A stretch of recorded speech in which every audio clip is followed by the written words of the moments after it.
Our next topic is bridge scour, risk management.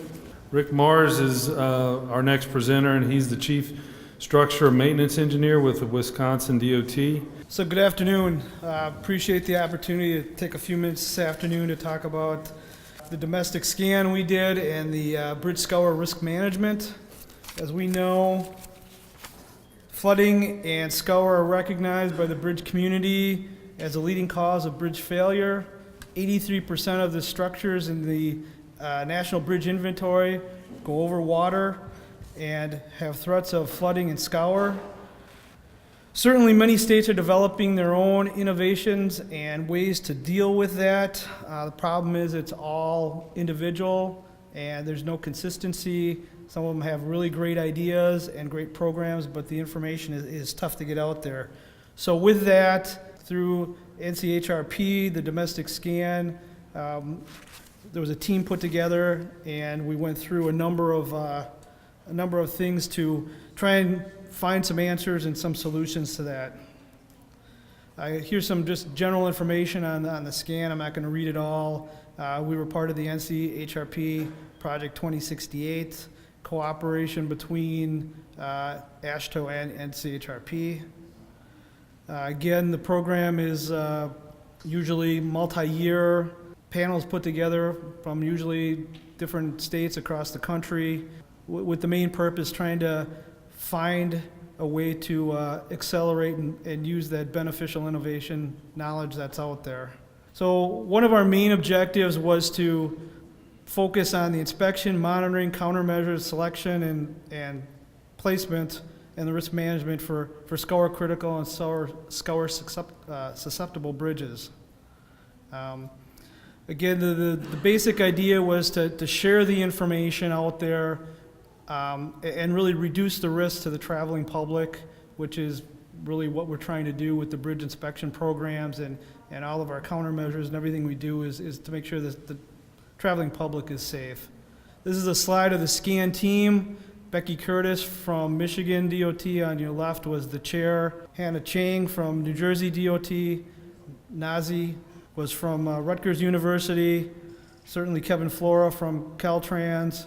John Bischoff from Utah. Myself and Stephanie Cavalier from Louisiana. We were tasked with putting together some questions and going through and figuring out what to do with the scan and get the right people involved. So in doing that, wanted to get a literature search and identify the agencies. So we did some questionnaires and sent some areas of the country out there. We had 17 participating states. That's a picture down in the bottom portion of the slide. It was a 1-week group that got together with information and did presentations, presenting different things from their states based on past experiences, research, and the like, to kind of put together some information. Our team approach was, again, to take a risk analysis, look at differing things, and we came out with 5 general topics from that, and I'll go through those here. We wanted to find out the general procedures and risk analysis.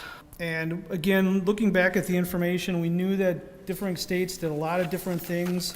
They had a lot of great ideas.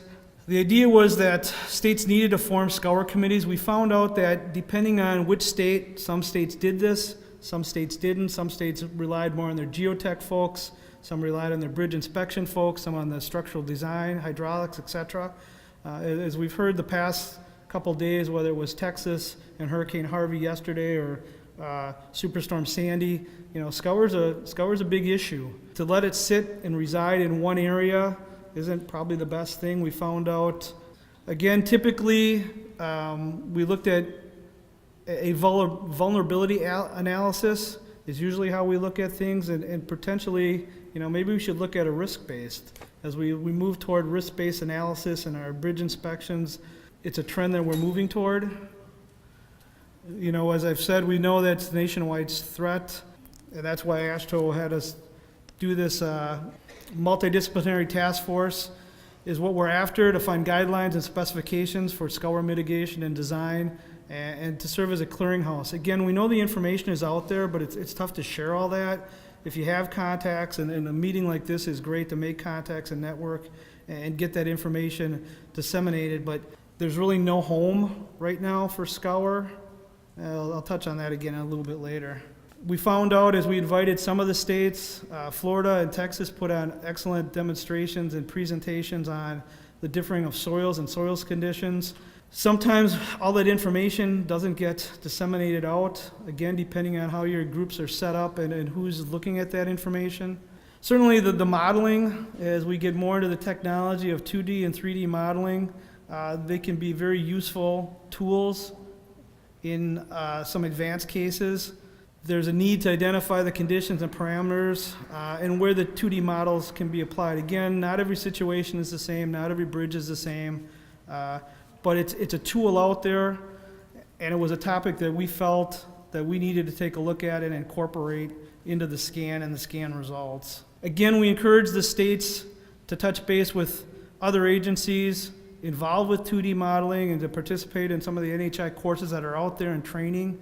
It's kind of a evolving technology, and some states are reluctant to get involved with it, and other states are very proactive in utilizing the technologies out there. So Scour modeling and analysis was a key topic for us as we looked at the scan. Third topic was monitoring the field inspections. We found out a lot of the states do deal with USGS, but some don't.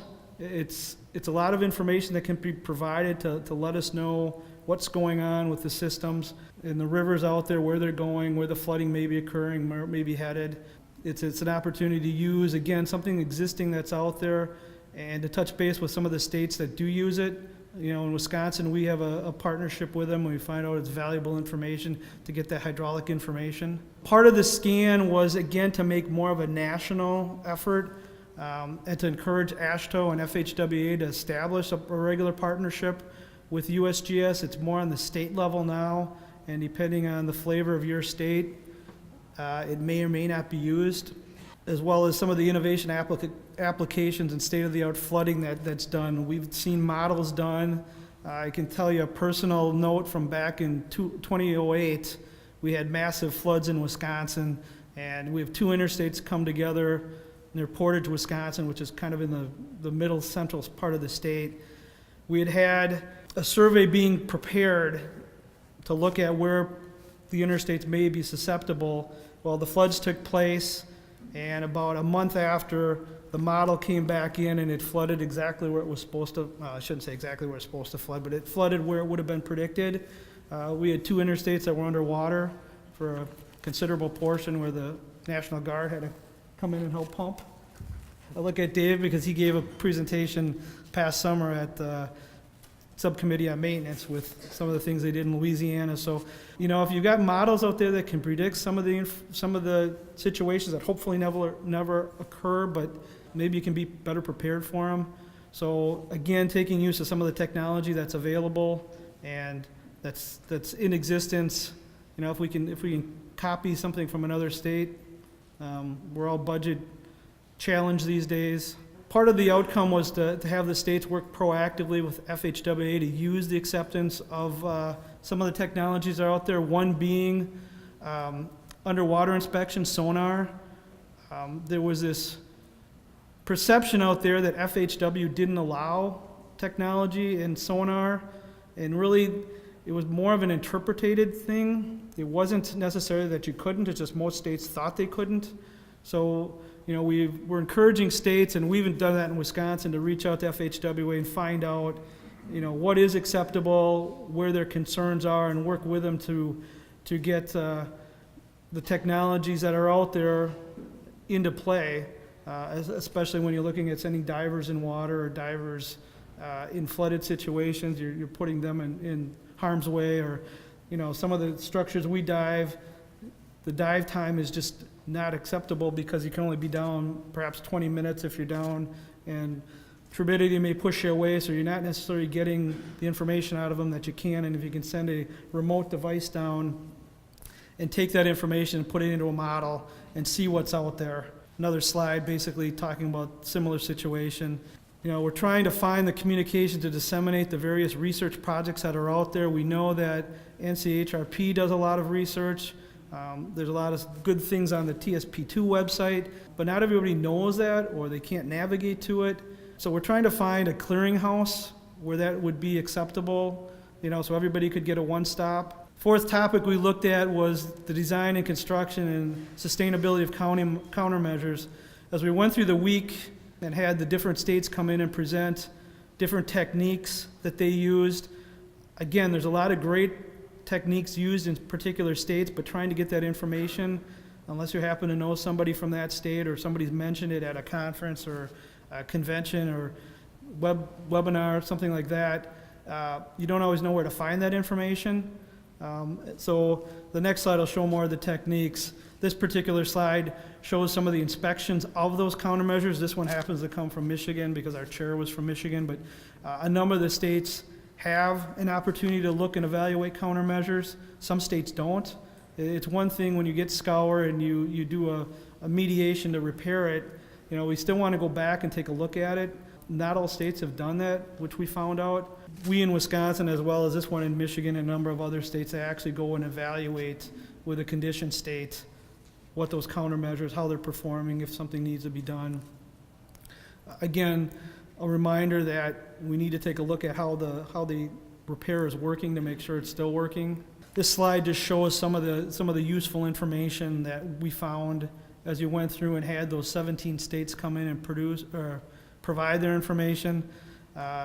Some of it was really, really interesting. I think Texas had one of their repair crews come up with an old water ski and a device that they could actually take out there during a flooding incident to track information where they didn't have to put divers in the water. They had some sensors and some monitoring equipment on it, but it was a device that was created by one of their crew members that just said, hey, let's give this a shot. It worked. It was information like that was really interesting as we went through this week and got all the presentations.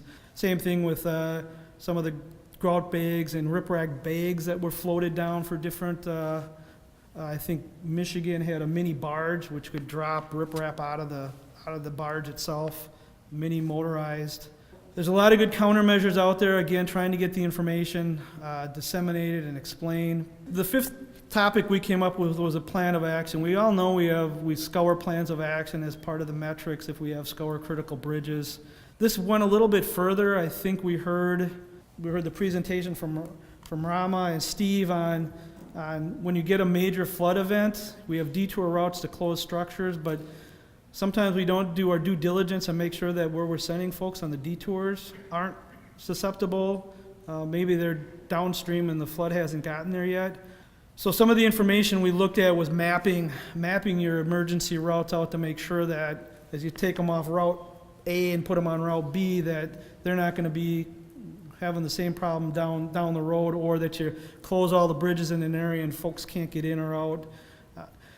So we're trying to, recommend as part of our scan. It came out of our analysis as we went around and we took all the information from these 17 presentations and literally wrote them on paper on the wall, and then we highlighted and got to these 5 on which were the critical ones where we would like to see this scan go and the information out.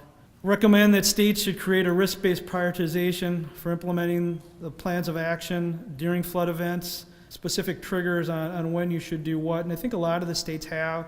I think you heard yesterday in the general session, Texas has certainly taken lessons learned from what happened in Austin.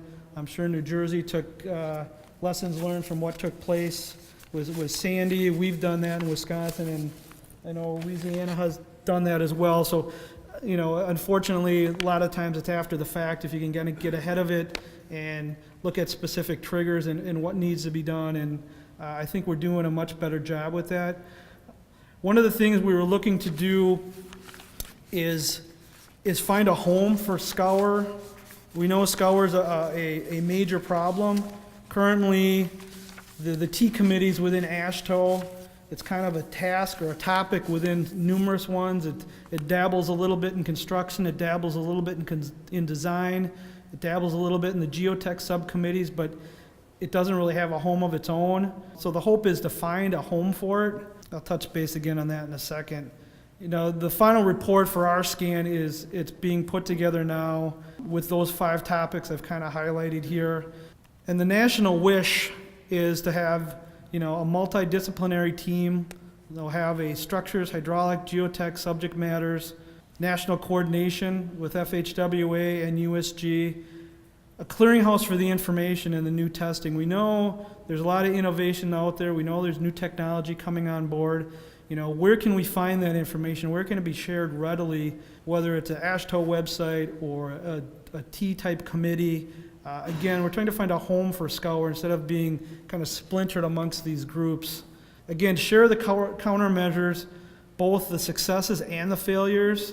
I think one of the things when we went through the week's presentations from the different states, the one thing that stood out in everybody's minds when you saw the failures of structures, I mean, it's in and of itself, it's kind of neat, but you don't want to see structures fail. But we found one of the presentations was out in Arizona, and what they had done was they had erosion on a channel. So they put down these concrete mats, and it did a really nice job stopping the erosion of the channel, except once it got off that concrete mat, it caused erosion 10 times full, and it went around the piers, and it actually caused the structure to wash out. If they'd just taken that particular countermeasure and extended it another 100 feet, the structure wouldn't have gone down. But too often we stand up in front of presentations like this, and you want to tell all the successes and all the triumphs of your particular agency or consultant or industry. A lot of times we learn from the failures of what not to do and what not to do again. Certainly suggestions get made, and you want to make sure that if it's been tried and it's been successful, yes, let's promote it. But the same token, as folks come and go and as newer generations come on, some of the wisdom from us who've been around a little while to say, yeah, we tried that, and it's on theory it's great, but in practicality it can't happen. So want to have an opportunity to share the countermeasures that have worked and why they haven't worked. And again, the last one is that body to advance the art when Scour manuals and speed the implementation of the innovations nationally. Again, a lot of good information out there, but it's just kind of scattered. So within the Scour domestic scan, we crisscrossed a lot of the states in the country, got a lot of great information, and trying to bring that to find a home as we write the final report and it gets published within NCHRP. The other thing I'll mention, and I'll put a plug in for those of us who work for the DOT and work a number of years with the DOT, going through that week's presentations from those 17 states, it never fails to amaze me the dedicated individuals that have used their talents to enhance the safety of the traveling public and really give back with not a whole lot of recognition from the department. So kind of a shout out for those of us who have worked for the DOTs over the course of time.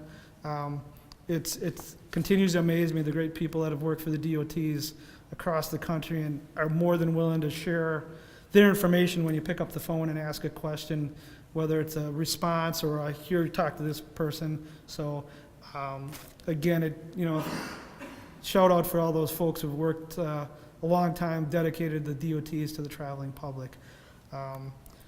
So with that, thanks for your consideration and for all the states who participated in time and effort and the energies they give.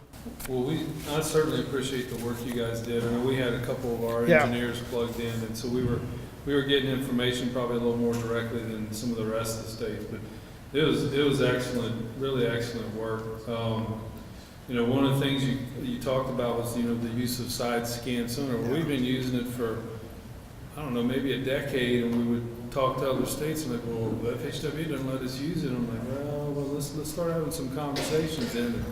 Yeah, that certainly was one of the eye-opening things when Louisiana, they had 2 people that came. Stephanie was on our team, and Haley was the other one who came down and they got talking about sonar, and they talked about the Red River, and you get down 2 or 3 feet, and you can't see anything and some of the detail that comes out of a side sonar, and you can see, the actual diameter of a spall and the actual thickness of a crack, and as you get down further and further, you can't see that. And just as Dave said, the question came up that they use it, and everybody's else eyebrows raised and everything else, that nobody else was using it, and it wasn't that we just all accepted that you couldn't. We never really asked the question, why can't we? And FHWA has never definitively said one way or the other. They just, their job is to ensure that the states are doing what they're supposed to do, what their particular inspection plan says. So as we've reached out to our FHWA engineer, we've gotten some acceptance there, and he's taken it to his regional FHWA engineer, and it's conversations like that to find out what other states are doing, and knowing that, again, we're all budget challenged with what we can and can't do. If there's something out there, whether it's, and you've seen it in some of the other presentations, if somebody else has got a state program that works, certainly give them a call and try and copy all of it, some of it, none of it, depending on what your state's needs are. But it was really interesting as we touched base with Louisiana on using that sonar and started moving that forward to say, we have safety of the divers not being in the water, and we're actually getting much, much better information for the inspections on what's going on, 10, 15, 20, 100 feet down, depending on what your structure is. So again, it was great information from all the states that were there and provided. I was wondering if you could elaborate a little bit more on the USGS connection and predictions. We haven't had so much luck in predicting not necessarily the river level, what it's going to be, but what effect in backwater and how it might make its way onto a highway system. We've had not good luck with those being accurate both ways. It didn't flood at all, didn't even get within 6 feet, and then in another case, we had 1.5 feet of water on an interstate that wasn't predicted. I can't speak for all of, for what you're specifically talking about. I think in our state, we've had pretty good success forecasting and at least giving us a little bit of a glimpse what might be coming down. So it might have been the gauges, depending on where they were set and who was reading them and when they got the information that, and whether it's USGS or some other agency, the idea is that, again, if you can copy something from another state, whatever your area of discipline may be, reach out and touch them. Again, I found out in my career there's a lot of exceptional people, both on the consultant side and the state side. It's like, pick up the phone and call them. Most people are willing to give you their 2 cents worth, if nothing else, on what worked for them or what didn't work for them, and can lead you in a direction that may help you save time and get your problem solved. But specifically, what you guys had, I know you had a lot of challenges the past couple of years. So yeah, we've been trying to copy Graham's shy flow model for skis and water depth neat. devices, and we haven't had. We're gonna come to Texas and just have you show us how you do it. Just a quick question about the sonar, using sonar for inspection. Are we talking about routine underwater, or these are special inspections after storms? both.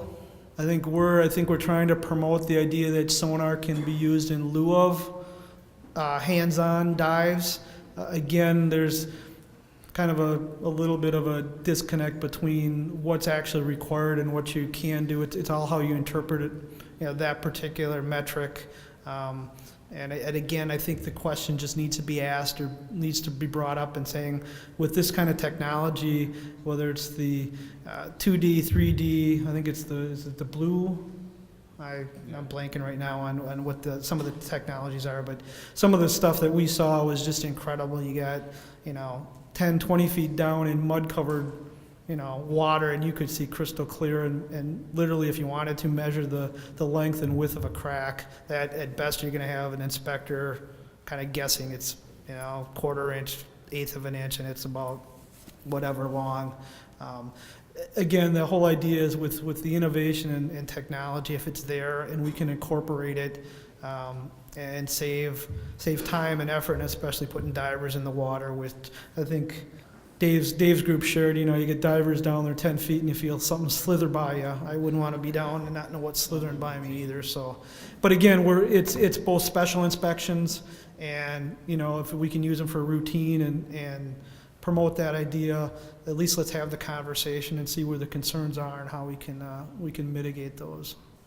Yeah, we use it for both, routine underwater inspections, and the technology's improved significantly the last 5 years. I mean, it's amazing what you can see with it. And in Louisiana, I mean, one of our underwater inspectors is over here. I mean, you can't see an inch in front of you. He's nodding his head. Huh? He's nodding. Yeah, you in agreement? Yes, sir. All right.